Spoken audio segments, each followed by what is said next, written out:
Hello, everybody. Sorry we're a little bit late here. I had a bit of technical difficulties on this side.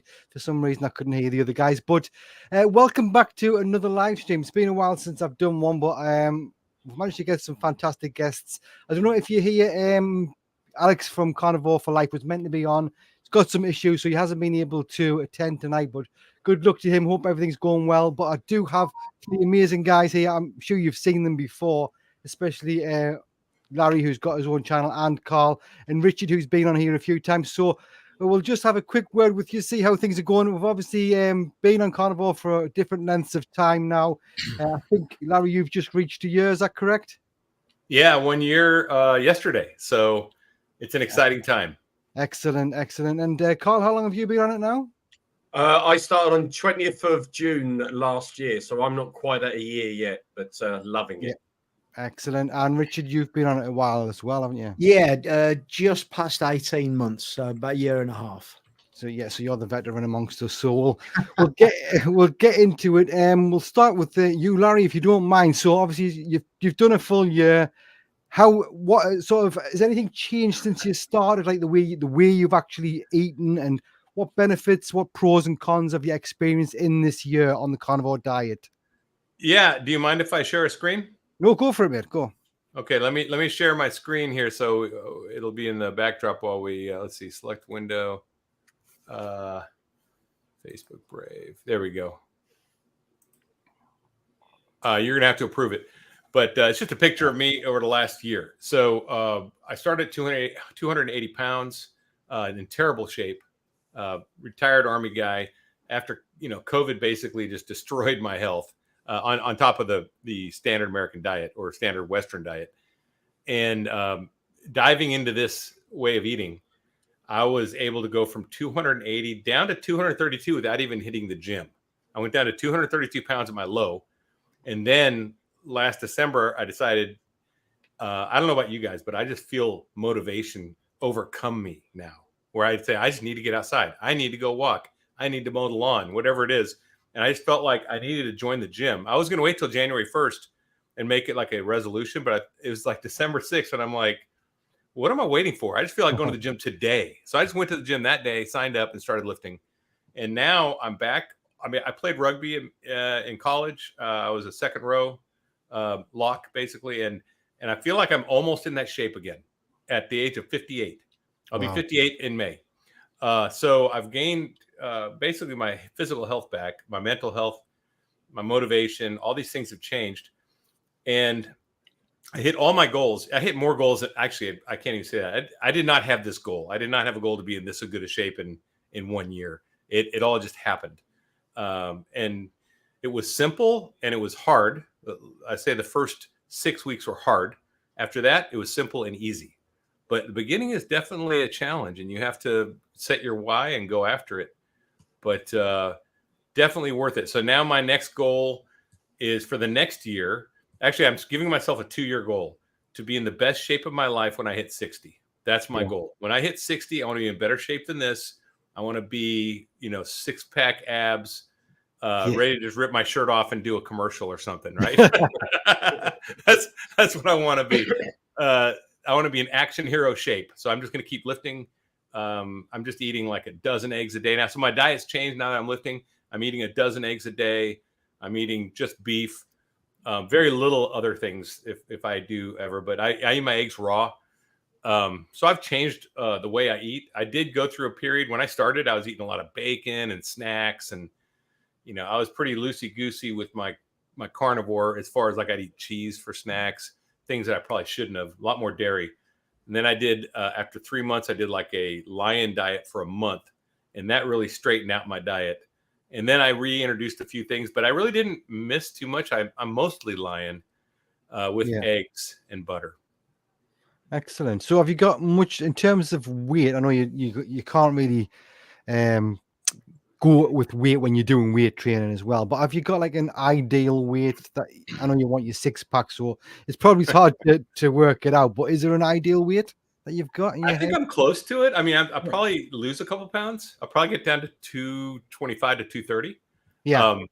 But I mean, so here's an interesting thing. Last 2 weeks ago, I went and bought 6 pairs of shorts for the summer. That was a mistake. because now they're already loose. My waist is still going down, even though my weight has stabilized. My waist size is going down. And so now I've got all these shorts I'm going to end up donating or selling. I don't know. And I've made a new thing now. Until I get to a stable waistline, I'm just going to buy 2 pairs of shorts at a time and 2 pairs of pants, never more, until I've made a couple cycles where I'm just stable. Because it's ridiculous how fast you start losing weight. It's ridiculous. Yeah. Either that or you're going to have to start learning how to do your own seamstress, like cut on your shorts and not likely. Yeah. So yeah, no, you've done fantastic. I think them photographs just show the transformation that you've done in like for 365, whatever it is, days now. That is incredible. Anybody that is watching and considering doing the carnivore diet, that's a good advertisement. If you, like you said, he wasn't even perfect to start off with in terms of, he was a lot looser with what you ate. So yeah, fantastic. Another guy that has had an amazing transformation. I've actually changed the thumbnail on this video because we were, like I said, we were meant to have Alex on. We've now got Richard.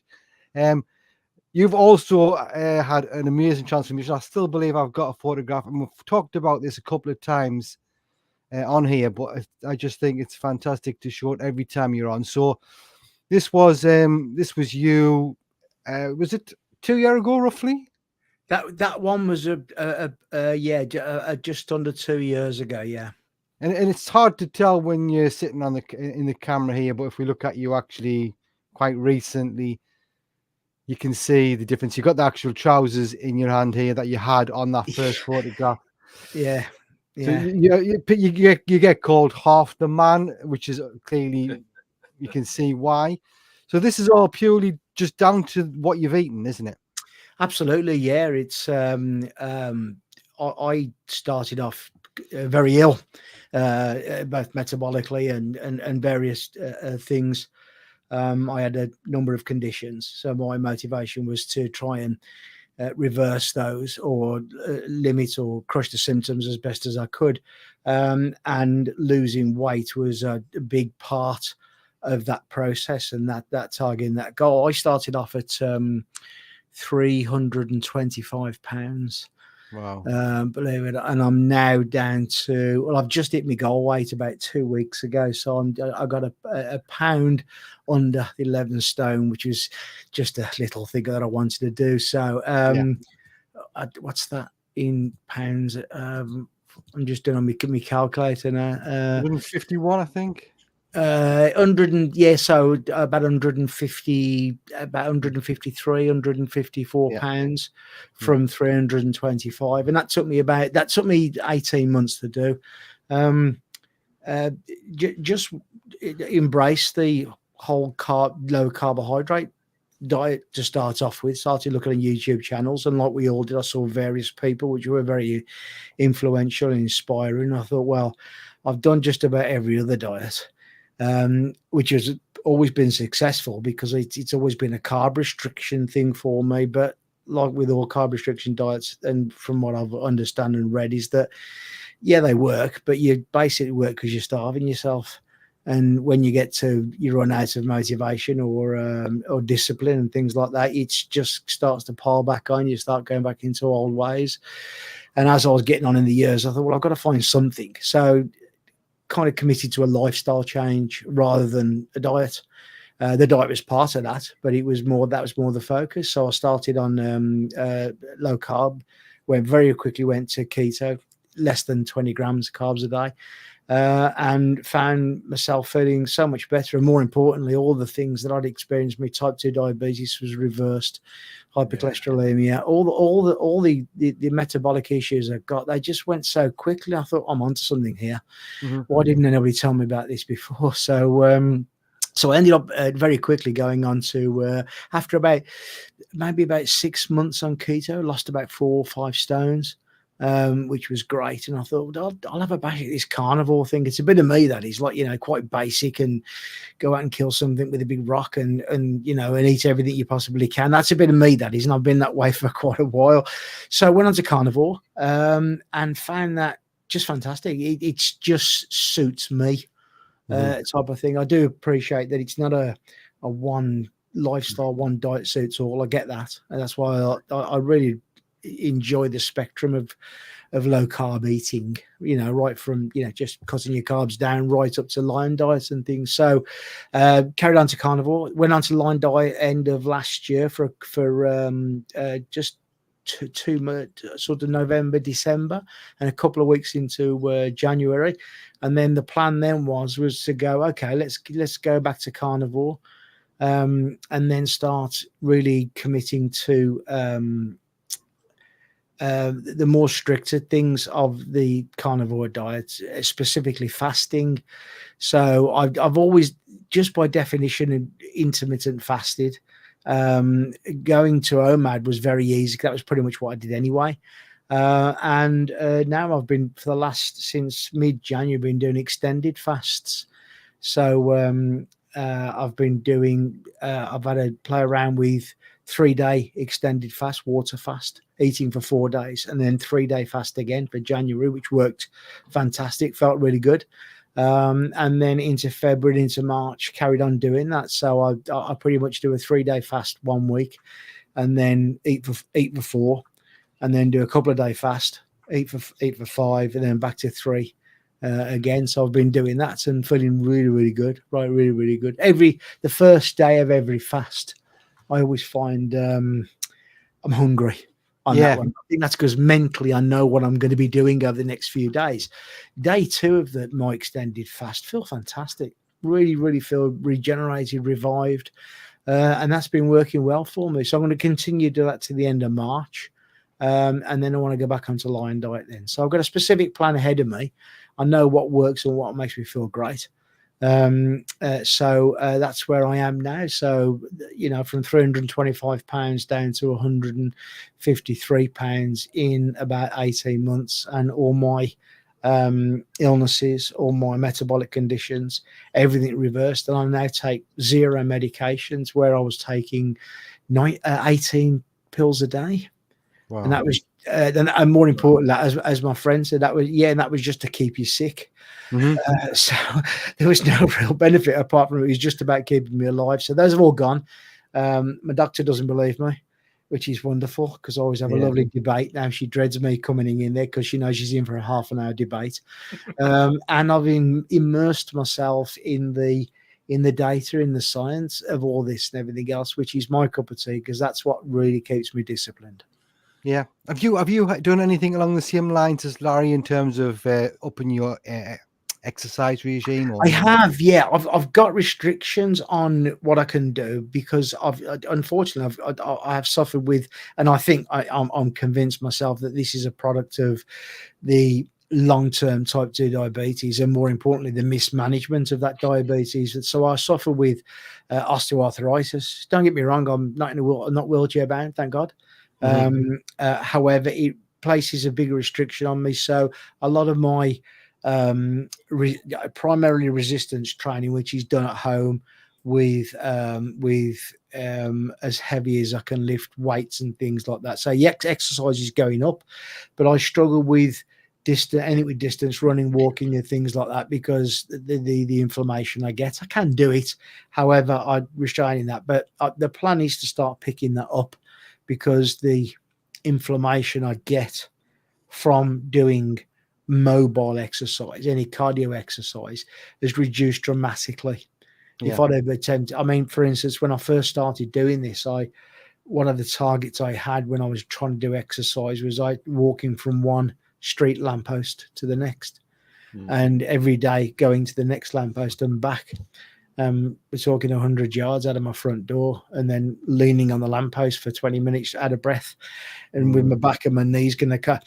And I built that up over a period of time, type of thing. So, so I'm massively more mobile, but I want to sort of improve my internal health as much as I possibly can. But at the moment, I'm sticking to heavy resistance at home. Yeah, and it's still really early days for you as well. Nobody really knows how good you can still get yet. So. Absolutely, yeah. It's I'm looking forward to finding out just how internally and externally healthy I can get at my age. That's the thing I want to. That's the challenge I've set myself for this year. I want to get to peak physical fitness for my age and my size and everything else. That's my what I've targeted and challenged myself. One of my goals for this year. Yeah. Richard, have you tried band exercises, or is it just free weight? Resistance band. I did start with those, Larry. Yeah, when I sort of made the decision to start doing resistance exercises, that's what I started off with bands. Me too. Bands allowed me to see how far I could push my joints in regards to the osteoarthritis. And that it's quite good. You have sort of massive control over that, and you can not only gently increase or the flexation or whatever it may be, but also as well you can change the bands, as you know, and get greater resistance from them. So I did do those, and I still do those today. So I tend to do one resistance band session in the morning, and then in the afternoon I do another session with the loose weights, as we call them, or the dumbbells and what have you, and that way then I can sort of, that's my lift heavy session, whereas the other one is more of a muscular exercise session, if that makes sense. Yeah, and I'd like to point out that's how I started too, and I'm on free weights now, but I did start with bands, and also I did no cardio and continue to do no cardio. So I did not lose weight by sitting on a treadmill for hours at a time. I do sprints. I did 5 sprints today. And that's all I do, sprints and lifting weights. That is something that I'm definitely would like to start trying as well. I know I've spoke to Lauren. She does sprints sometimes, and she's quite good. She recommends it's something that we should do. And before I jump to Carl, can I just see, Richard, what's the T-shirt? Can I see the T-shirt properly? It's carnivore thing you wouldn't understand. Excellent. I like that. Did you get that made especially? No. I found it on eBay, believe it or not. Yeah, there's if you go on to where I've got to think about having these T-shirts. I want to express now that I'm not anti-vegan or anything at all like that. Each to their own. But if you do go onto eBay and put in anti-vegan in the search bar, you get some wonderful T-shirts come back, type of thing. So, so I have a collection of these things now, like, you know. So, but just a thing that you said and Larry said about sprints, it's one of the real frustrations I have. I understand the benefits, the physiological benefits of sprints. One thing you can do. When people say sprints, if you're restricted like I am with joints and things, with any joint issues, you could kind of rule out sprints until I watched a video, and I can't remember who it was I was watching, and the doctor on there said, hang on, sprints aren't putting your sneakers on and then running as fast as you can, then walking. They are sprints. He said, but you can do sprints on a rowing machine. Yep. You can do sprints on a cross trainer. You can do sprints on elliptical. It's just about basically going nice and steady, and then go like the clappers and hell's bells and as hard as you can for your 1 minute, your 2 minutes, wherever it may be, and then go back to your lower your heart rate back down. So anybody watching or listening to this, you know, and if you're concerned about sprinting is running, it's not just that. It is that, and there's great benefits from physically actually running sprinting, but you can do sprints on a lot of things which don't put joint pressure on your joints, or there's no impact pressure on your joints. That's what I have to do because I'm injured. I'm a disabled veteran. I've got injuries from the military in my ankle and my knee. So I sprint 1 day a week on a track, and I sprint 3 days a week on an elliptical machine. Yeah. And I get a different feel out of both, but both when I'm totally out of breath, and I check my heart rate, and it's 170 or 172. I know I'm at my limit. Then I get it back down to 145 and then do it again. Yeah. So, I mean, Larry, I'm physically, cardiologically, my heart and my current the way my body works currently at the moment are quite capable of doing sprints. I know I can do that, but it's not the sprinting that I'd like to do. I had a meeting with my consultant a few days ago and spoke about potential knee replacement surgery, and I don't know, it's like in the US, Larry, but in the UK they hold you off as much as they possibly can. It's more about, okay, let's manage the pain first, and then when you get to about 65, 70, we'll think about it, unless it gets cripplingly painful, which trying to tell them it does. So when I said to him about knee surgery, I said, look, and he said, okay. And he said, well, you know, knee surgery is a possibility. I said, well, would I be able to run after? And he sort of said, no. And I went, oh. And he just said, well, don't get me wrong. He says, you'll lose a little bit of range of motion when if you bend your knee behind you. He says, you'll lose a few degrees there. He said, but because your knee doesn't bend left to right, or when it's straight, it doesn't bend upwards in front of you. It's only behind you, you'll lose a little bit. And I said, so no running then? And he said, well, you could probably retrain your muscles to support your knees to jog. And he said, however, it's the risk of falling over is the issue. So if you fall over on your knee, he said, it's nothing like falling over on a natural knee. He said, you smack one of those, he said, you're in a world of trouble. And he said, you could fall over at any time. He said, however, if you're running, your risk of tripping and falling is far greater, and the impact will be greater because of your momentum. He said, and I said, so what you're saying is if I have both my knees replaced, I'll never run again? And he said, that's correct. Now, there might be people out there, athletes that have had replacements and hip replace, and that say would disagree with that. I don't know. It's something I need to look into further. But I've got to be honest, I came out there feeling quite down. You know, thinking if I do have a knee replacement or both knees replaced, I'll never run again. So maybe my running days are over, if you like. And if I have to accept that, I have to accept that. Yeah, mine are. I can't run distance anymore. I can only do that one day of sprints, and it kills me at the end. I'm done. So I get pain. Yeah. We don't know necessarily. In a couple of years' time, sticking to this diet, you never know what's around the corner. Hey, never say never, as they say. Yeah, exactly. So we'll come to Carl now. We waited a good 20 minutes or so to get. Thanks for your patience, Carl. Word in, and then we'll go after. Richard, everything you say is top draw, mate, and it's well worth listening to. That's very kind of you to say so, Carl. And I know I can say the compliment straight back to you, as I can to Larry as well. Yeah, exactly. Yeah, exactly. I mean, my story's nowhere near as drastic as yourselves. I mean, I was 10 months ago. I was morbidly obese. I was pre-diabetic, as Wallace has said. I had blood pressure going, off the Richter scale. In my younger days, I did judo at a pretty decent level. And I spent the next 30 years turning into sumo. And I knew that something had to stop. So, and this journey that I've done over the last 10 months, I'm now down to my peak weight when I was 18 years old competing at judo.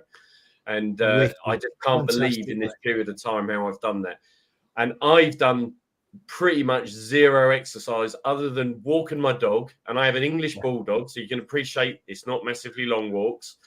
And I do recently, the last few months, because of the energy level I have, I've been using a pull-up bar in the garage, but that's sort of not in a set routine. It's just when I feel like it, I'll do some pull-ups. And at first, I couldn't even pull my body weight up. So that's been progression. But other than that, I don't do any exercise at all.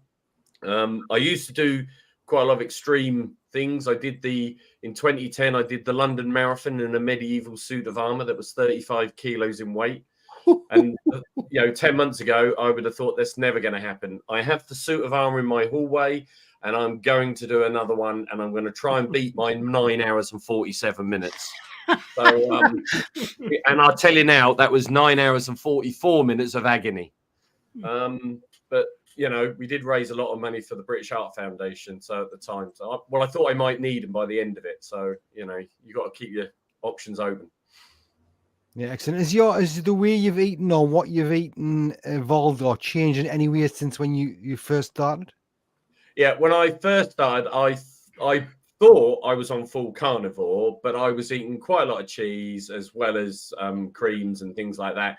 And it's only when seeing people like Larry and and other YouTubers that are very popular, and you suddenly work out actually I could do without that. I did get pretty much down to meat, animal products, and the only animal products really was eggs that I was having, bacon, and so it was the BE, whatever it is that everyone talks about. Found that good, and then like yourself, Paul, in January I had a crack at the Lion Diet. Really liked it. I found it more of a struggle than I thought it would, but I got through it, did it, and I'm now more what I call the sea lion diet. So it's pretty much the lion diet, but I also have herring and mackerel with it when I fancy it as well. And I tend to use the herring or the mackerel as a snack in the evening if I'm feeling a bit peckish. I don't do fasting as such, but I find without even thinking about it, I might not eat for 24 to 36 hours without ever feeling hungry. Yep. So it's a sort of inappropriate fast rather than a planned fast. Yeah. I've done a few fasts, not that many, but I'm a bit like Richard. The first day seems to be like, it feels like I haven't eaten for weeks. The stomach's growling, I'm feeling sick. And then, like, if you do get to the second day, it is amazing how much better you feel. Like, it feels like you don't even need anything to eat.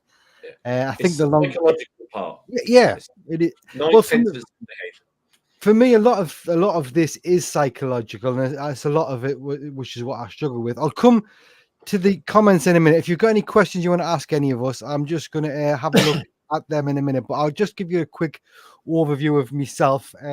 So I started Carnivore Diet in August, so I'm the newest carnivore member in here. And I haven't been anywhere near as good as these guys. I've messed up quite a lot. Did well, I think, from August up until just before Christmas, around the 20th of December. And then I caved in at Christmas time. I've mentioned this in previous videos as well. So if you're sick of hearing this, I do apologize. But I messed up. I was eating chocolate biscuits and that at work. I was even having some red wine at home on some occasions on an evening and that. And since December, I've never really fully getting back on track. I've had like a few weeks here and there, like feeling really determined. Now I know people will say maybe your why isn't big enough. I don't think that is my issue. I know the benefits. I know exactly what I should be doing. But it's psychologically, it's all the social side of things I do struggle with.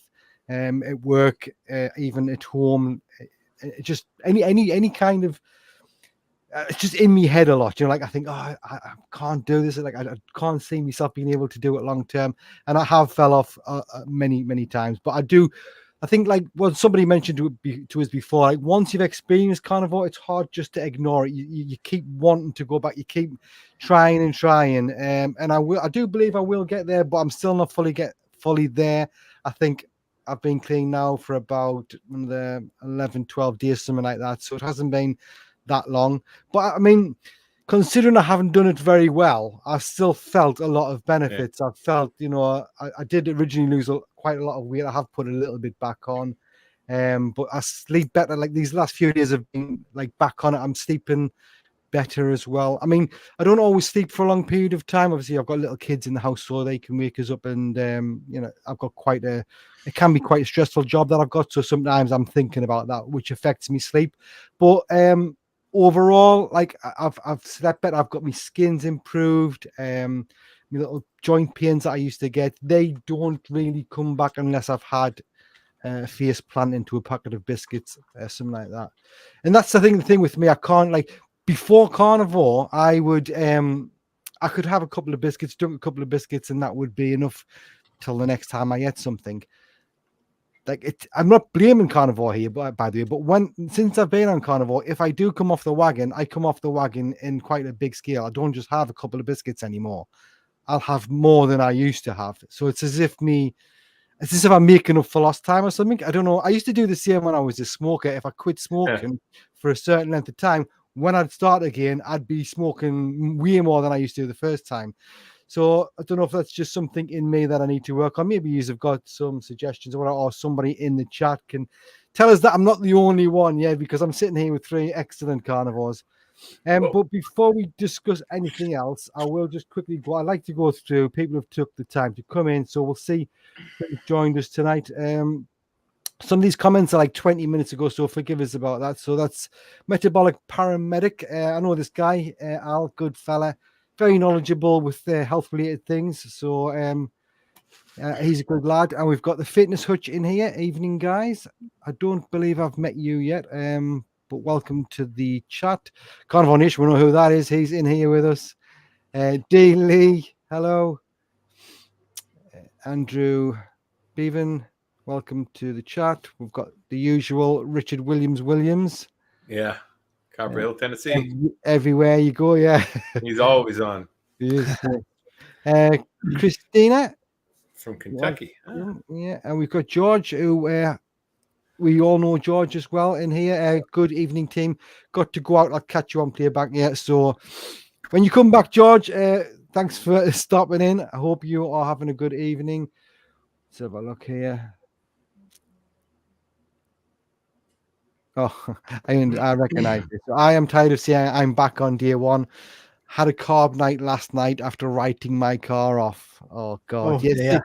that can be little stressful situations like that can easily knock people back to day one. I've heard Sarah, the imperfect carnivore, talk about how, like, when her mother was very ill, or like to the point where she was in hospital dying, the last thing on her mind was carnivore. She couldn't care less what she ate. She ate anything just to get through the day. So I think that is a part of life. Some of us will have to face, like we're not always going to be 100% perfect, but some people might be able to. Do you want to discuss anything regarding, like, falling off the wagon, getting back on it and staying determined, anything like that? Has anybody got any advice?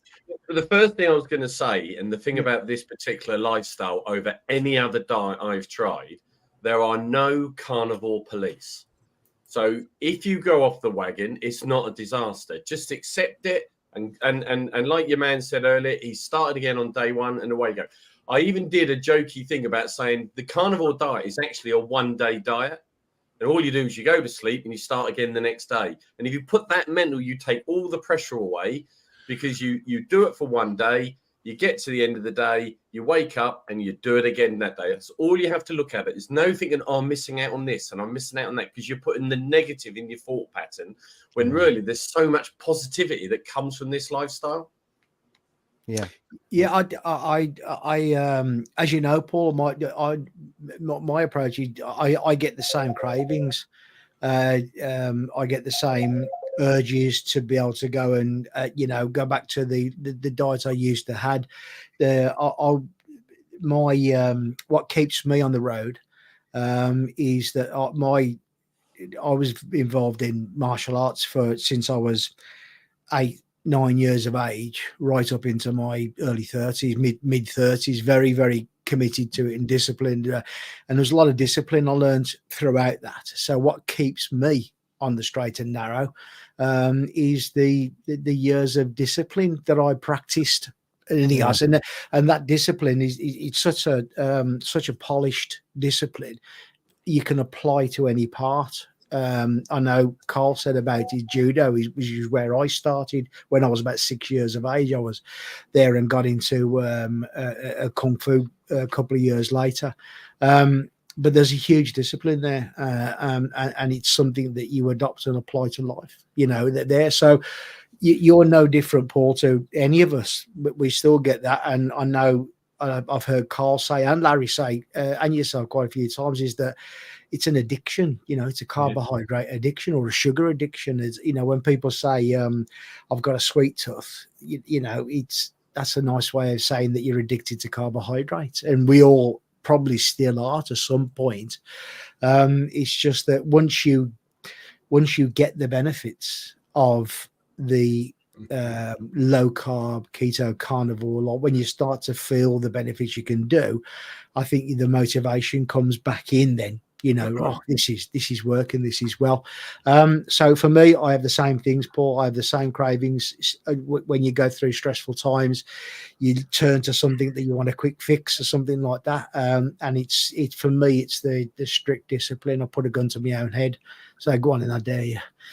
Take a bite of that and I'll blow your brains out. That's how I am. It works for me. Like I say, it's not for everybody else, but it works for me. So you're not on your own, Paul. It's interesting, Richard, you say it's an addiction, because if you look at 99% of addictive, they're all plant-based, from marijuana, cocaine, heroin, opium. Then you've got alcohol, you've got tobacco, you've got all these things, and sugar. And sugar is the addiction that we're really talking about. And if you can break that addiction, so what if you slip up? Get back on it, go again. There's there's everything to gain, nothing to lose. Absolutely. It's good. You don't hear anybody being addicted to eating beef, do you? Really? No, never. Doesn't happen. I'm close. I'm close to that. I would tell you. I would add to this though. There are no carnivore police. You do get back on the horse, but if you don't want to live Groundhog Day over and over and over, You must take corrective action. And in the Army, we have something called an AAR, after action review. So when you do a mission, you do an AAR where you talk about 3 things that went well, 3 things that didn't do well. You do some reflective analysis, and what are we going to do different next time so it doesn't happen? So I recommend, if you fell off, look at what was going on in your life. Kind of just do a reflection. Hey, what was happening? Was I stressed? What was causing the stress? How did I behave to stress? How could I plan to prevent this from happening next time? And just add a little analysis to that. Then get back on your horse. Definitely the next day, get on your horse. There's nothing stopping you, but don't lose this opportunity. It's an opportunity to grow. It's an opportunity to hone your skill as a carnivore. So, I'm an Army guy. I have pretty good discipline. My slip-ups have been keto slip-ups. So that's not terrible. No sugar, nothing like that. I did have some alcohol a couple times. When I made, my son is ketovore-ish, so he does whole foods. So I make foods for him, and I taste them just to make sure I'm cooking them right. But sometimes I taste so good, I eat a little, right? So, but that's listen, you can't argue with my receipts, right? My receipts are in, and your receipts are in too. And another thing, Paul, you're young. You got to be in your 30s, right? Is that right? We said I'm 47 in May. So 47. Yeah. You look so young. Okay. Thank you. Well, you're on the cusp of hitting the downhill slope on the standard American diet or standard Western diet. You are. But if you're on the carnivore diet, you're on the upswing. I'm still on the upswing. I mean, I feel like I could go out and play rugby tomorrow if I could run again. I really do. I feel like I could just compete, with my old self. And you just have to set your why. That's the other thing. So the 2 things: 1, do some self-reflections and analyze what caused the problem. And I guarantee there were things there. You can pinpoint them. Maybe you put yourself in a situation where someone pressured you into eating and you weren't prepared. You didn't eat before you went out to a social event, whatever it was. Just look at it and think about things you could do I call it failing with a purpose. You failed. Great. Now let's get some purpose behind it. And let's go and get on that horse, like Carl said, and ride. But the other thing is, we just need to rededicate your why. You need a strong why, right? And losing weight is not enough. Like just losing 13 pounds for the spring break at the beach isn't good enough. That's not a big enough why. It's got to be pretty big. And your why will probably change. Mine's continuing to change. Mine got so big that I started a YouTube channel. That's how big my why got. My why was just for me. Now it's to spread the news. Same with Carl. So anyway, I think that's something you have to do. If you don't know what your why is, I have a planning guide on my website, carnivoresoldier.com. You can check out. It's a PDF. It'll help you set up your why. So, I mean, it's definitely super important to have that. And mine is not, I'll tell you what mine is. Mine's, I don't fear cancer anymore. I used to fear dying of cancer a lot. Every time I went in for a doctor's appointment, I thought, this is the one where they're going to tell me I got some kind of cancer going on, right, with my blood. And then the other was Alzheimer's. My mom died at 68, so 10 years older than I am now. And her last 10 years was a horrible life. And I don't want to have Alzheimer's, and I don't want to fear diseases like that. And I don't now. Yeah. So that's my why. And I want to be around for my son, who's 14. So. Right. Larry, what was that? What was that thing you said? AAR? AAR, after action review. So Wonderful. we have an action. We meet the enemy. We do whatever our mission is. After the mission, we have an AAR, and we always talk about 3 things that went well that we want to make sure we do next time. Right? Those worked great. Then we talk about 3 things that didn't work that we need to retool. Right? I like that, Larry. I like that. Yeah. So whenever you fail, make it a success. Turn it around. Don't just get on the horse. Get on the horse with a plan so you don't fall off next time, or try to. Sounds good. I like that. Yeah, some good advice. Go over and check out. Is it carnivoresoldier.com? Did you say you've got It all is. that? Yeah. If anybody hasn't checked that out, then definitely go over and check it out. I want to just quickly pop back to the chat here. Nice comment here from D Sunye, I believe it's pronounced. Finally, a group of Brits I can relate to. I know we've got Larry, the Texan here, but he's one of us as well. So yeah, definitely. Honorary Brit. I'm a rebel. Honorary Brit. Do you want to mention the WhatsApp group, Paul? Because obviously there's a number of Brits on the WhatsApp group that he might enjoy joining. There is. I actually don't. I've stopped promoting the WhatsApp group. I'll tell you why. Just because I don't have the time. Like since I started that up when I was on paternity leave, and then I had annual leave, so I got it off the ground. It got up to like over 100 and something people, and then I've just literally I haven't been able to run it. So I haven't promoted it if you wanted to join, there is links in some of my older videos. You're still welcome to join. We still get the odd person coming in there, but even that, because I think any community, if it hasn't got somebody running it properly, it will just dwindle out. And I haven't given it its deserved time. And I know Larry knows all about that with his Facebook group. You need to keep on top of it, don't you? You do. Yep. I think so. Oh no, that was you mentioning it there, yeah. But yeah, it is there. It is in some of the. I think not so long ago, some of my videos have the link to the WhatsApp group in them if you did want to join. But be prepared. Like I say, there's not a lot happening in there at the moment. Just go through some more of these. BK Belgian Carnivore. Hiya, welcome to the live stream. Hey, we have a question at I want to say 2:43 my time. So is it 7:43, 8:43 your time? From Neil Boxer 00.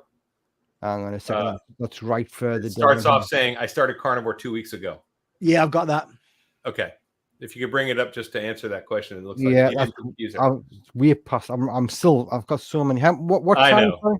7:43, and it's Neil Boxer 00. Yeah, there we go. I started carnivore 2 weeks ago. I've lost 18 pounds. Can I eat lean meats instead of adding fat so my body taps into my fat reserve as I have 50 pounds more to lose? Cheers, lads. Go on, Larry. Give them some advice. Yeah, so you don't want to do that. I know it's counterintuitive, but you do need to eat fatty meats, because what happens is your body will convert those lean meats into sugars. I forget they call it glyconeogenesis, I think. And basically, if you have too much lean meat in your diet, your body will actually hold on to your fats and you'll burn more sugars. So if you and what you need to do is get completely fat adapted, which takes more than 2 weeks. You need to actually eat fatty meats. And I'm talking about really fatty meats, 70-30, right? I'm talking about minced meat, what you guys call, and bacon and eggs with egg yolk. You definitely need that. And then you need to do that for 60 to 90 days. Then you can look at doing something like this. But really, this is a fasting mimicking diet. So by eating a high fat, normal protein diet, not a high protein diet, the same amount of protein you eat in a standard diet, by doing that, your body believes it's fasting because you have no carbohydrates and it goes into a fasting mode. And you get all the benefits from fasting without actually being hungry. So it's this diet that I lost all this weight and put all this muscle on and never once was hungry where I did not eat. Don't know about you guys, but that's fantastic. That's a 100% back what Larry's saying. And I found on my journey, I craved fat more than I did the meat. And the more fat I ate, and it made no sense whatsoever, the more fat I ate, the quicker I lost body fat. And you're satiated. If you don't eat the fat, you will not be satiated. You'll be hungry all the time. That's not good. Yeah. You want to be satiated. So as daft as it sounds, stick with the high fat. Yeah. meat. Trust the process. Trust the process. Yeah, all the carnivore doctors will say exactly the same thing. There is a statement here that I would like to address as well. I fell off the wagon recently, and I won't forget how hard the anxiety and Raynaud's come back. So lesson learned. Now, I've never suffered from Raynaud's, so I can't really speak on behalf of that. But one thing I did notice when I had a high sugar day, when I totally came off it, when I went to bed, it feels like my heart beating differently, like less efficiently. And I would be thinking I'd be creating all these potential things, scenarios, this email I got from work and how I would respond. Like I was thinking about things that just wouldn't make any sense. There was no reason to be thinking of them. And it just came into my head, like that is probably what anxiety is. That's probably what I'm doing. And I've experienced that for years and years without even realizing that's what anxiety is. I just thought I had a bit of a hyperactive mind. But that's because what made us realize that what it must be anxiety is because when I am strict with the carnivore diet, that doesn't happen. My heart feels like it's beating better. I go to sleep better. I don't make up all these weird things that could potentially happen in my future. So it must be something to do with what we're eating, the nutrition that prevents the anxiety from happening. Does anybody have any thoughts on that? I think things like stress, anxiety, depression, and all those awful things that people suffer from or afflicted from it. I think it's come more to the forefront over the last probably, I don't know, maybe 10, 15 years, but certainly COVID brought sort of put a magnifying glass over those conditions as well. I've had to change my my approach, my opinion of anxiety and nerval issues and things like that, purely and simply because I used to be a guy that was just say, pull your socks up, what's the matter with you? That was my approach to anybody that suggested any kind of stress or anxiety or I feel nervous, get on with it. However, I went through some difficult times back in 2015, a divorce and things like that. Just carried on plowing through it and got on with things. And it's only we're looking back in reflection now. I realise that and understanding a little bit more about anxiety and depression, things like I realised the anxiety moments and times that I went through, and I suffer with it myself without realising it, type of thing. So I'm more empathetic.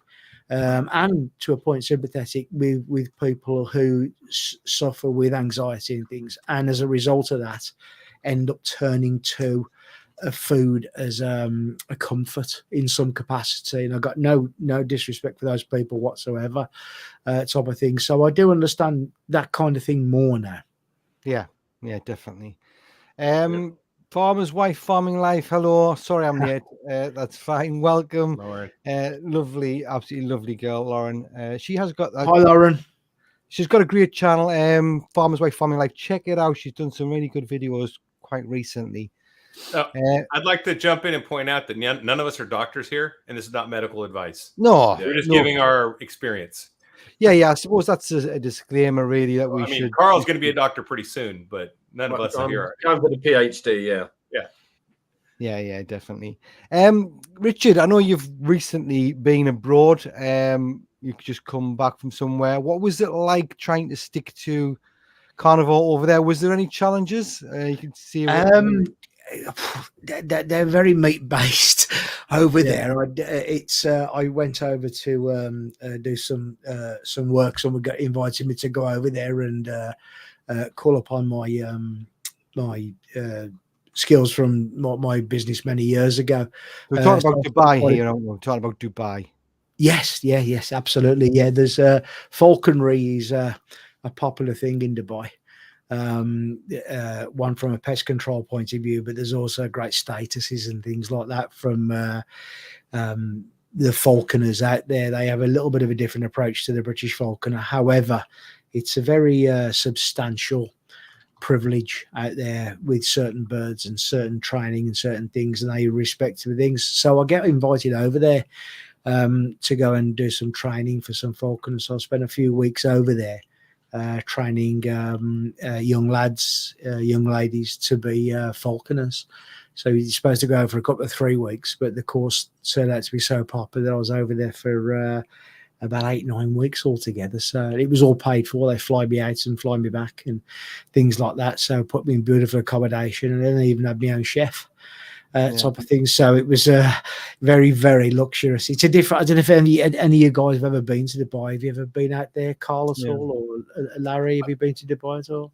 Yeah, I've been to Dubai on business. I've been there a few times on business. It's I actually moved 7,500 tons of sand from the UK to Dubai. Now work that one out. Right. From the UK Okay. to Dubai. I Who the heck moved selling sand to 7,500 the tons Arabs? of British That's hilarious. sand. Well, what it was a Saudi prince wanted to build an all-weather racetrack, and their sand is blitzed by the sun, where British sand is more dense, so they wanted to use it as the base. But it was quite cool saying that I've actually moved sand to Dubai. So. Yeah, it's a different. They have a different approach because of the. How can I put this? Because of the abundance of money, wealth, finance, they have a totally different approach to life, which. Is nice to dip your toe in, nice to go out there for a few weeks and see and experience that. But they have just a totally different approach to things, and I respect that. I've got no problems, type of thing. So when they call me up and say, "Could you fly out and come and train some falconers?" to fly falcons for pest control and things like that. We'll fly you out. You can have your own apartment. You will have a chef for you and things like that. So they don't have to ask me twice. So off I go, type of thing, like, you know. So I couldn't live out there. Mind you, I say that when I got off the plane yesterday and walked through those things and the cold hit me, I thought, holy crap. Type of thing. I thought, yes, I could live out there, type of thing, because it was bloody hot while I was over there. But that said, it's a pleasurable experience. So yes, Paul, I've thoroughly enjoyed myself. And to answer your question, no, there wasn't an issue with me sticking to carnivore. I stayed true to my 4 days feasting, 3 days fasting. So I only had to worry about getting food 3 days a week. And as they offered a chef, it wasn't a problem. So I just sort of said, like, you know, if it had a mama, I will eat it. And that was it. So I left him with that. So I had all kinds of meats, and then some of the ones I couldn't even tell you what they were. So God knows what I was eating. But however, it was just a fatty meat-based diet, and they were happy to slobber it with butter because they have a bit of a different approach over there. It's that a lot of the things is effectively barbecued or grilled. Well, they were for me anyway. So I insisted on sort of slabs of butter. And I must have got through it. They must have thought, what is this guy doing? Because I saw like a trolley loads of butter being pushed up to the apartment type of thing. So either way, great time. No, it was easy to stick to the carnivore diet because they are very, very accommodating for me. And I love the people, love the being over there. Excellent. Yeah, it's definitely somewhere I'll have to check out sometime. I would be amazed to know how Carl managed to get thousands and thousands of tons of sand through security in the airport. I got visions of Carl walking down a runway with all these bags of sand on his shoulders. Yeah, definitely. Metabolic paramedic made a very valid point that during the World War they actually sent out sandbags filled with sand to Africa. Yeah. You don't think about it. What a fantastic thing. We have a saying in America, I don't know, they might have it in Europe too, of someone being such a good salesman, they can sell ice to an Eskimo. And that just came across my mind. You're selling sand to Arabs in Dubai. I mean, it's crazy, but it makes sense, right? Colton, Newcastle as well, Paul. Yeah? Selling coal to Newcastle. Oh, selling coal to Newcastle. Okay, your coal town? Coal mining town? Yes, definitely. Nice. So I'm going to go through the chat quickly, but if there's anything like Larry, Carl, or Richard that you want to talk about, I'm going to give you a bit of time. I know Carl mentioned something, so we'll go through that in a minute. I'll just have a little look. See, I do apologize. I know for a fact I've missed loads of comments out here. If I have missed you, I do apologize, and welcome to the channel. Do any of you use cheese on your diet? I still actually do have cheese now and again. I still need to have a bit of variety. I think I'm not terrible. I think generally I have bacon, egg, cheese. I have ground beef or mince here, and I have steaks, and that's pretty much it. I don't really have chicken. Occasionally I'll have a bit of pork, so I'm not like terrible. Don't get us wrong, but it's on the days when I fill up the wagon when I do mess up. But other than that, even when I'm messing up, I'm still like deluding myself. I'm like, well, I'm having nothing but meat. I'm having like carnivore food, but I'm still eating the shit. Like the shit is snacks. Do you know what I mean? So, that's. Does it? Do you? Any of you? I think you've all stopped eating cheese now, haven't you? I was a cheese lover. I still am a cheese lover. However, it's something that I just dropped out of the diet. There was no conscious decision to say, right, that's it. No more cheese. I'm going carnivore. I'm a cheese lover. I used to eat loads of the stuff and everything else, but dairy seems to have faded away for me in the background. Again, never a conscious decision. When I was doing keto, I was having cheese and stuff like that. When I went over to carnivore, much less, more of a, if I'm feeling hungry, a little treat out the fridge. But I found the more satisfaction from very strong cheeses, which I'd never had before. Yeah, I would grab a bag of cheddar, a piece of cake, eat that. However, nibbling on that didn't take away anything. So I went over to some of the more powerful the Blue, the Stiltons and stuff like that. And just a few little nibble off the end, mouse type nibbles was very satisfying for me. But that's faded off for me in the past. So I don't have cheese anymore, but it's not a conscious decision I made to say, right, that's it, no more cheese. Yeah. Has any of you tried having? I know I've tried it once or twice, and it's not too bad. Have you tried putting butter in coffee? Yes. Oh yeah. Yes. Yeah. I did the whole bulletproof thing a few years ago. Tried that and everything else. Surprising. It wasn't the taste I was expecting whether I was putting enough or too much in there, but I did it, and fine. But it's something I would rather put double cream in coffee than butter for fat content anyway.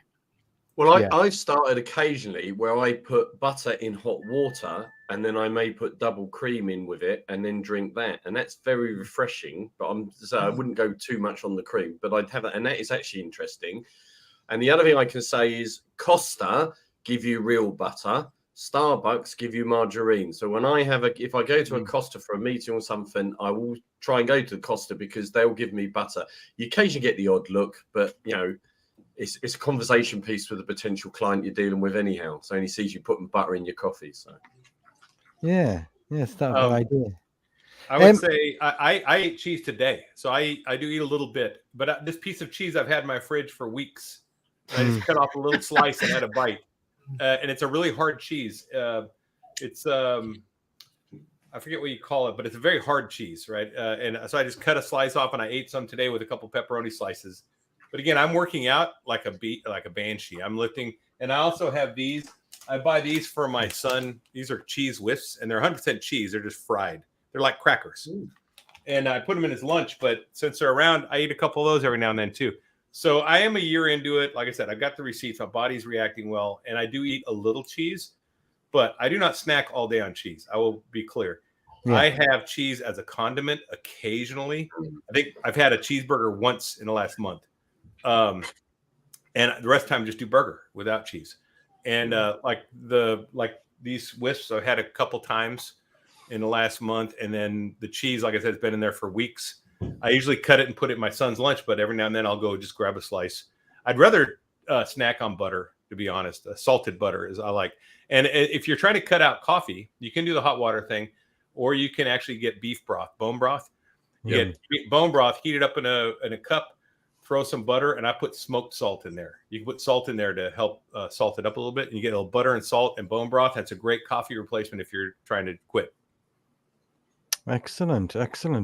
Right. So, Carl, you mentioned something before we started about maybe listing a couple of positives and a couple of negatives we've all experienced. Now, I know we can rattle about quite a lot of the positives, but negatives as well. Is there anything that you would like to discuss, Carl? A couple of positives, a couple of negatives that you've experienced? Yeah, well, it was my wife's birthday yesterday, and we went for a Chinese to celebrate her birthday. And trying to order on a Chinese menu and stay on carnivore is very challenging. So ironically, I can see how vegans 10 years ago were getting frustrated when they went out for meals, and now pretty much half the menu is a vegan or vegetarian menu. So I feel that I'm hoping that the carnivore drive will give more meat options or side of it on there. So I do find the negative for me is if you go out eating socially, it can be very, very tricky. And the answer before anyone wants to know is I had a number of starters that were pure meat. All right. Nice. Is there any other negatives you've experienced? Have you experienced any negatives in terms of how people's responded to you? Yep. Interesting enough, when I was morbidly obese, everyone, because I did stand-up comedy as well, because I was always a laughy, jokey guy, that everyone loved me and all that side of it. The minute I suddenly start losing weight and getting myself fit and healthy again, how suddenly I've got 20,000 doctors all worried about my health because they didn't give a monkeys when I was obese. So that's one of the things. And people still say to me, but how can this be good? You're going to have a heart attack. You're going to do this. And I'm like, my resting heart rate is better than when I was a teenager, but they just don't get it. And I, like all of us, we're all similar ages. We've been brought up with this low fat, healthy eating side of it that everyone is so programmed. And I try not preach to people, and I have no issues with vegan people. And I know Lauren will laugh here. I'll eat one, but I've got no problem with regards to well, I might make bone broth because there's not much meat on them. Joke. That's a joke, everybody. All right, no, but I do find eating clean is important, and sometimes that's tricky when you're eating out because you don't know what the chefs are putting into the food. They might say it's one thing, but it could be processed, etc. So I do find that tricky. And the other thing is my wife isn't carnivore. She eats fairly healthy, but she's not carnivore, and she's still very much 3 meals a day, and she sometimes can't compute that I'm not hungry. And I love her to bits, but part of the reason I was probably as big as I was is she's a bit of a feeder. So I do find that makes it awkward sometimes when I'm not interested in eating. She wants to eat, and that kind of makes it awkward in a relationship when you're not necessarily on the same lifestyle of diet. So they're probably the 3 main negatives I come across. Yeah, fair enough. Larry, any negatives you've experienced? You pretty much saying everything seems to be positive with you. I mean, oh no, I get it all. So I get all the same things. Like you said, everyone is all of a sudden worried about my health because I'm eating meat when they find out. And it's being a single guy, going on dates in the past. I've gone on dates, and I remember one date I went with this girl who loves to bake, and she goes, "Well, surely if I made a pie, you would eat some." I said, "No, absolutely not. I would not eat your pie." I said, "I don't care if my grandma came back from the dead and made me a pie. I would not eat her pie. This is not something I'm going to do because that's not in my DNA anymore. I don't do that. That's not. It's sugar. It's poison. I just don't, I said, you can eat it. You can feed it to everyone you care about. I'm not going to eat it." And that was the end of that. Never dated her. And so, but I mean, so it's, there's 3 hills that people will defend to the death. And they're politics, religion, and diet. And you can't argue anyone into any position on those 3 hills. They have to want to change. They have to come to a realization that, hey, being a left-wing liberal isn't working out. Maybe I should look at other options, right? Or whatever it is. Or maybe just eating this sugar all the time isn't really helping me. Maybe I need to look at something. That's what we all did. We all got to that point. We did all individually. And here we are all together in this nexus where we've all done it, and we're like, hey, that was the answer, right? So, you're not going to argue anyone into this. So I would just say that, when people want to argue, I just wish them luck and kind of vaya con Dios, my friend. Go do your thing. I'm going to be on mine. You're not going to change my ideas. I'm not trying to change yours. I'm just going to eat how I know it's supposed to be. Now, if someone wants support and they want a cheerleader and they want someone to ask questions of, I'm here. I'm here for them any day. Yeah. But if they want to debate whether eating fruit is healthy, I'm not here for that. I'm not here to debate that because I know it's not, and and I'm not going to change your mind. You eat your honey, you eat your fruit, Paul Saladino or whatever, do your thing. That's not for me. I'm not going to try to change your mind. Yeah, no, fair enough. That's a good point. Do you have you experienced anything, Richard? I know, it's one of them things like some people. I've had it myself personally at work, saying like, you're going to die of a heart attack. You're going to, it's just going to be really bad for you. You're going to clog your arteries, all that sort of stuff. Do you experience anything like that? Or? I do, but on a daily basis. From a negative point of view, I made a conscious, when I decided to change and it was a lifestyle change. One of the conscious things I decided about that, it was to remove all the negatives in my life, regardless of how close they were to me. So those got thrown away, dumped, gone. So that was an important decisions for me to make. So I'll consciously try and keep negatives out as much as I possibly can.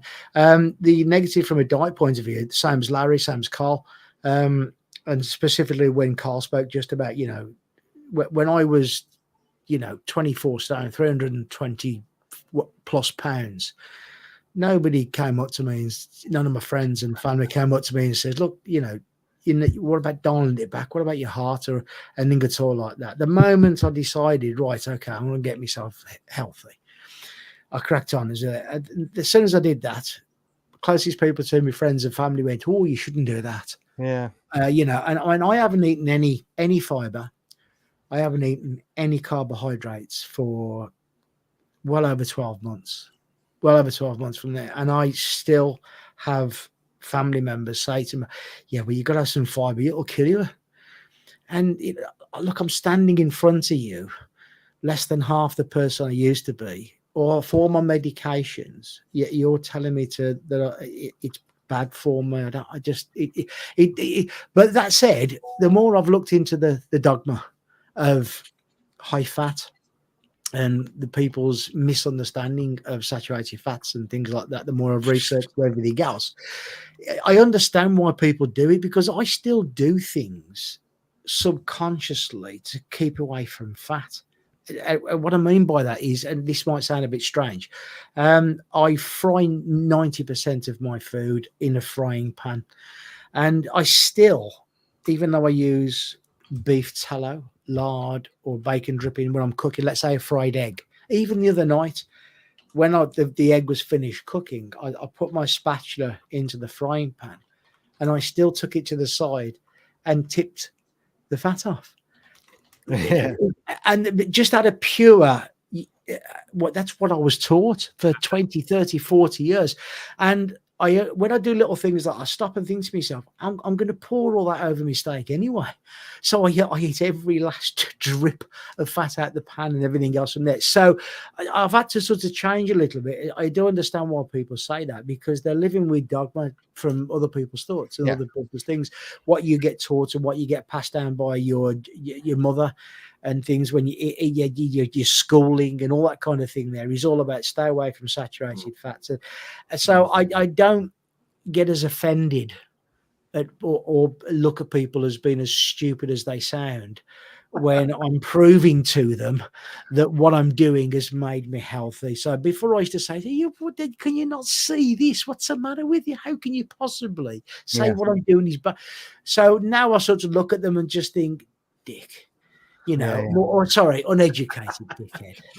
That's it. But I've took the time to educate myself, and I'm very proud of what I've achieved based upon how I've educated myself. Sorry, Richard. We are all our own living experiment. Absolutely, absolutely, yeah. We are producing our own evidence for it, Yeah, absolutely. And like Larry says, you can present this to them. Here's my receipts. You can present it to them. Do I look healthy? You look fantastic. And what are you eating? As much fat as I can possibly get my hands on. If it had a face, if it had a face or a mother, I eat it. And I don't eat any fruits or vegetables, carbohydrates, sugars, or anything else. And they go, that's going to kill you. Well, this is the importance of having these channels and having talks like this with us, is because individually we're all N equals 1. We're our own experiment. But now we're 4 data points on the same chart, right? And when you start adding more and more data points, then you have that points to a theory, right? Which we have. A theory is carnivore is healthy. And then until someone busts that theory, that's the one I'm rolling with.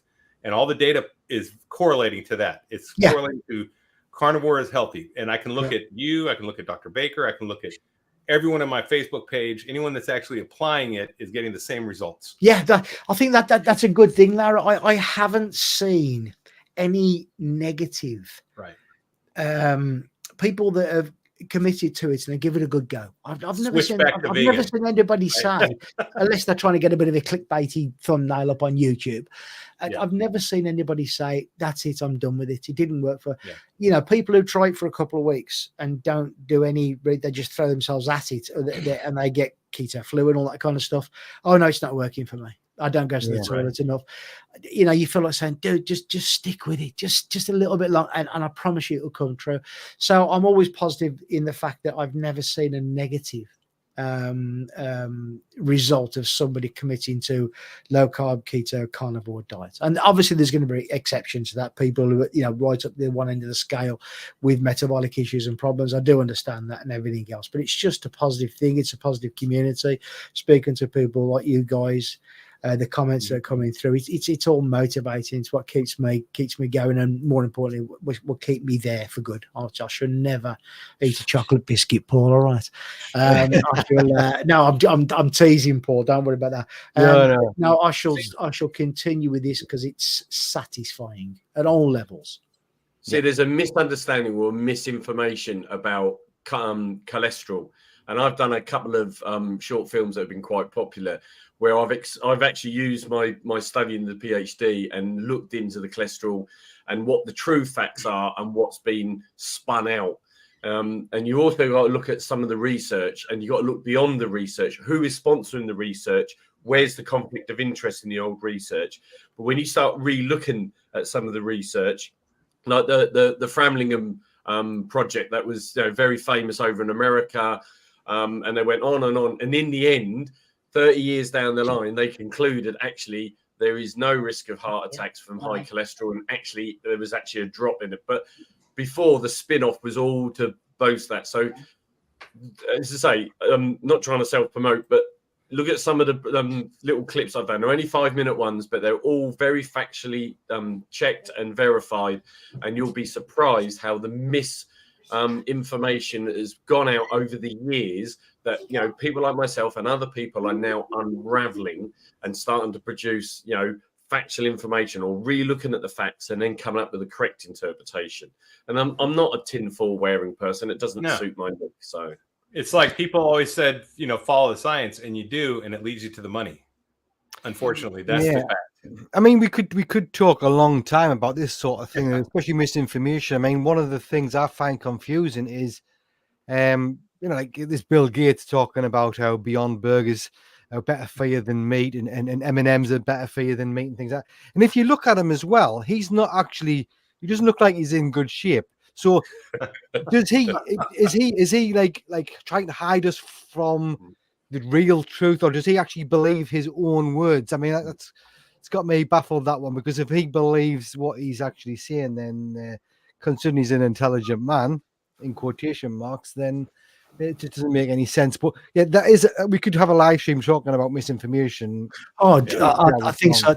I think one of probably the most frustrating thing for me is when if I go to my GP, my doctor, and I'll sit down with them and speak about cholesterol and things like that. And it scares me how deeply uneducated on the latest data, latest results, latest studies, latest information they are.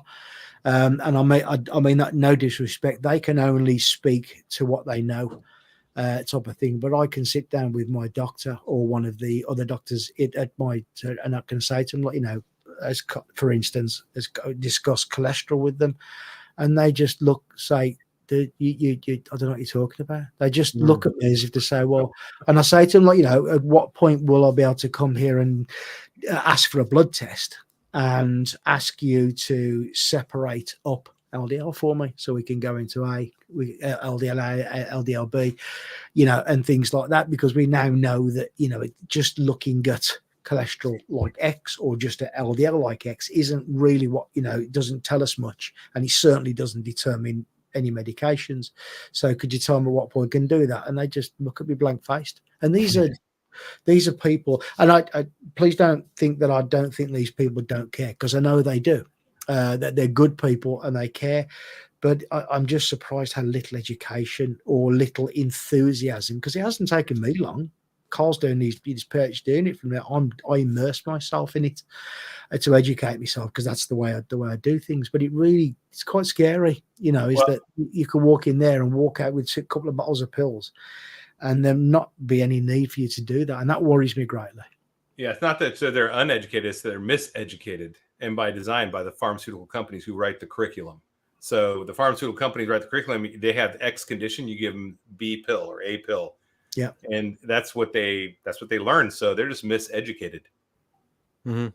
Yeah, whereas the classic, like the statins, the statistics they produce for statins about actual risk and potential risk, and they made 37% from a difference of 1%.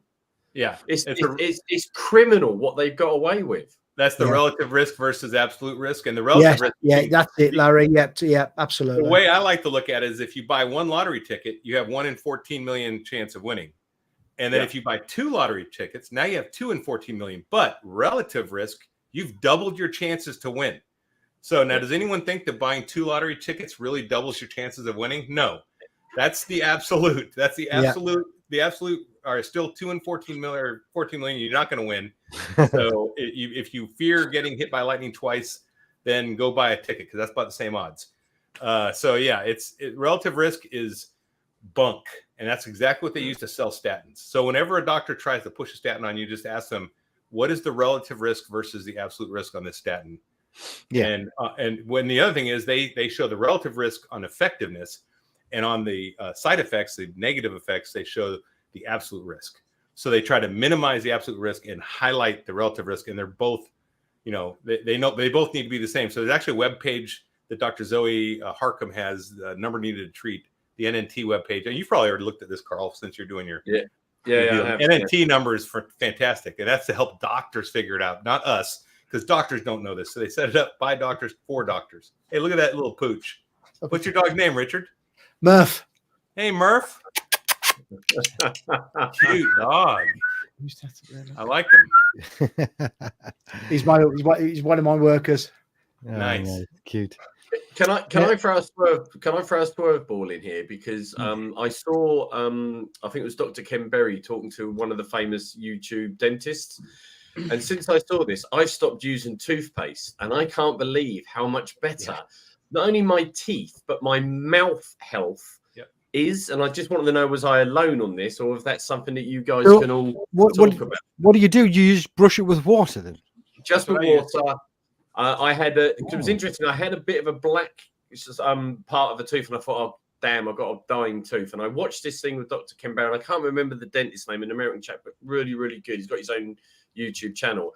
And I looked into it more, and I literally stopped using fluoride toothpaste and basically used water in my toothbrush, and cannot believe the difference in, firstly, the color of my teeth. The yellowness is all gone. They're absolutely perfect. My breath is absolutely fine. I don't get a furry tongue. I don't get bleeding gums, anything like that. So I don't know if it's the carnivore or what, but I just can't believe. And even the black tooth has gone back to white. It's carnivore, and it's Dr.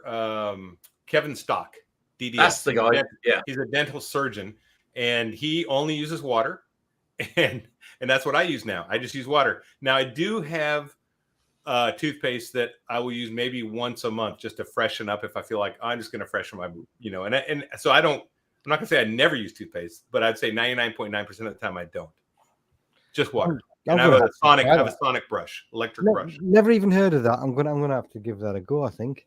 Well, your mouth has a biome just like your gut does. And every time you put fluoride in there and all these chlorides and everything, you're destroying your biome daily. Yeah. And you need to let it just be think of ancestral man. Ancestral man did not brush their teeth with some kind of paste made out of all kinds of weird chemicals. Yeah. You don't need to put that in your mouth. Yeah. According to this dental surgin, and he doesn't. I don't. It makes sense, doesn't it? It's like when you hear people talking about the carnivore diet, when you're first learning about it, you start thinking, Christ, it actually makes perfect sense, doesn't it? Yeah. So, we've gone well past the hour mark. I just want to quickly look at that. I've seen this comment, and this is another downside, I think, for me. I love the carnivore diet, but it's hard that no one believes me in how good I feel. So I need these YouTube channels to help me keep on track. That's so true. Even with like very close family members, my mum and dad, I know for a fact they would benefit massively if they could do it. And I can't exactly preach because I'm not I'm not the best carnivore in the world, but there's just certain things. My mum suffers with arthritis, and my dad takes statins for cholesterol, and I just wish they could see and understand, but they just can't seem to get it. They give us a funny look every time I mention it. I mean, they always sort of say, "Oh yeah, we'll try it sometime," but I know they won't. You know what I mean? So that is a downside, especially when it's loved ones, I think. But what can you do? You can't like you said, Larry, earlier on. You can't force people. You can't convince people that don't want to be convinced. So they need to find it for themselves. Like I say, it has gone past the hour. Is there anything anybody wants to see? Now we've gone almost 1 hour, 20 minutes. Is anything anybody wants to add in the chat? Richard, Larry, or Carl? Well, I've got a great opportunity through George, who's like the puppet master. I'm like on his string sometimes. Yeah, he's helped me arrange to. I'm hopefully doing it this week. Have a chat with Ashley Lane, who's a 33-year-old boxer who last night, against all the odds, won the British and Commonwealth Bantamweight title. And I've been texting with him since that, and because he turned carnivore around about 2 years ago. He says he's not 100% straight on holidays. He has time out and all that, but he's done it, and he's basically rebuilt his boxing career. And obviously, I'm hoping to have a chat. So I'm hoping that people will pick up on that. I'm hoping to get it done this week, so get it out before the weekend before Easter. So I'm really looking forward to getting that done. Carl, did you see the fight? Yeah. Oh, He destroyed I've never that seen guy. such a one-sided Destroyed fight. And he was like 10-1 not to even do it. It was unbelievable. It was amazing. Yeah. I mean, George sent that to me too. I'll have to see if I can get him on later because he's just that's a great story. I'll send you his contact details, Larry, so you can follow up. Yeah, let me get the information from you later. Shoot me an email. No problem. But on my channel, I just put out my 1-year video. So if you haven't watched it, that came out today. So go check it out, where I go over my thoughts on my being a carnivore for 1 year. Some of them I shared here, but some are not on this little stream. So you can go check that out and support my channel. I appreciate it. Yeah, definitely. Richard, Carnivore, Carnivore Club. Is there anything there is going to be? As you know, I was unexpectedly dragged away for the last God knows how many weeks. So all the video footage that I've been doing to start putting my first videos up on the Caveman Carnivore Club YouTube site are all there in the bag. I've just got to go through editing, and now that I've gone through all my responsibilities in Saudi and stuff like that, I'm back. I only got back about 4 hours ago, so but now I'm into editing, so I'll be starting to upload my introduction video, my first YouTube video, and I've also got a series about 9 weeks, and I can continue this of my brother, whose name is Steve. He decided to go low carb and onto carnivore diet because he saw what happened to me. And I've been doing a weekly video, interview, statistics, bloods, and everything with him. So I've got all those as well. So I'm going to start editing those out, and those will be coming out each week over the next few weeks as well. So you can see somebody who knows nothing about carnivore, right up to the point with their full carnivore journey, right from the beginning in detail. Oh, that's excellent. So, those are the kind of thing, if there's anybody watching or listening, please pop over to Carnivore Club, the Caveman Carnivore Club. Give us a subscribe, and then you'll start to see the videos populate. Click on the bell, and you'll see the things coming through. Hopefully, content will be there very, very shortly.